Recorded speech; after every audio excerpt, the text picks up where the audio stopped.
Welcome to Nirmaya Care, where health meets understanding.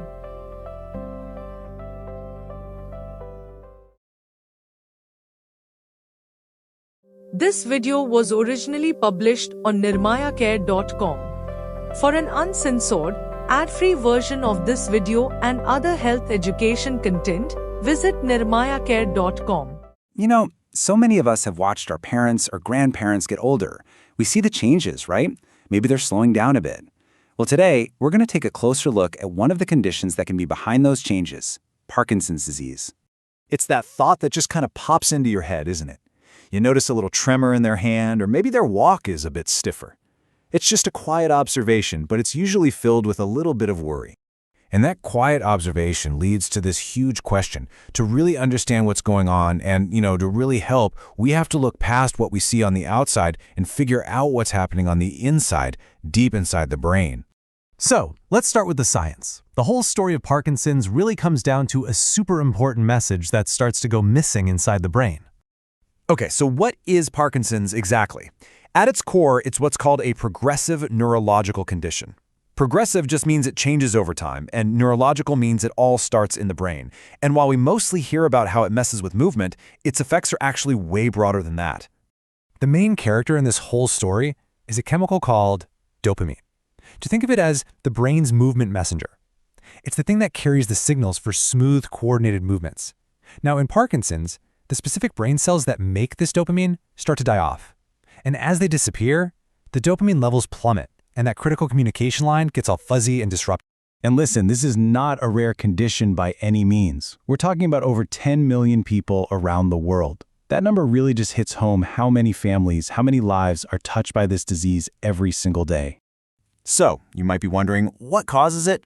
Well, there are a few key risk factors. Age is the number one thing. Most cases pop up after 60. It's also a bit more common in men than in women. Genetics can play a part, sure, and there's also research pointing to things like long-term exposure to certain toxins or even head injuries. But, and this is really important, these are just risk factors. They are not guarantees. All right, let's shift gears from the science to the personal. What do all these changes in the brain actually mean for someone's day-to-day life? This is where it all becomes very, very real. Just imagine simple things you do without even thinking. The shaking or the slowness that comes with Parkinson's can turn buttoning a shirt or even just tying your shoelaces into this really frustrating, long process. And it's not just the muscles in our hands and legs. It also affects the muscles we use for speech. A person's voice can get really soft, almost like a whisper and kind of monotone. This makes it super hard for them to just have a normal conversation and feel heard. This slide shows a classic sign perfectly. It's called micrographia. So on the left, you've got normal handwriting. But look at the right. See how the writing gets super small and all cramped together?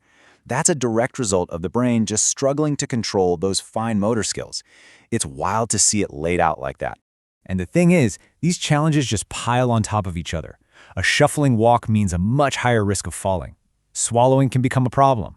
And then on top of all the movement stuff, there's this constant fatigue, mood swings like anxiety or sadness, and sleep. Well, sleep is often a total mess.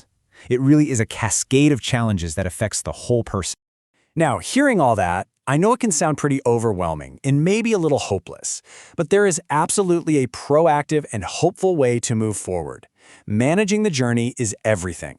And this right here is the key takeaway. Yes, there's no cure yet, but the right treatments can make a world of difference. They help most people keep living active, full, and manageable lives for a long, long time. So what does that plan look like?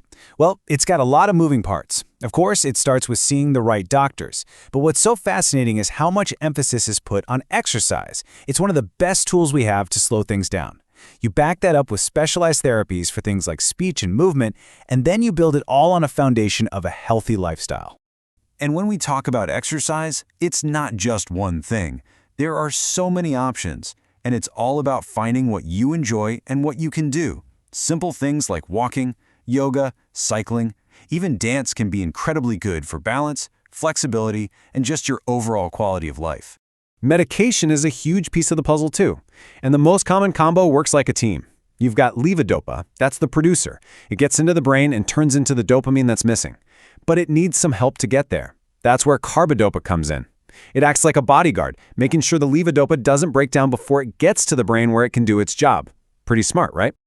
Okay, this brings us to our final piece, and honestly, it might be the most important one of all. We're talking about the human side of things, support and empathy.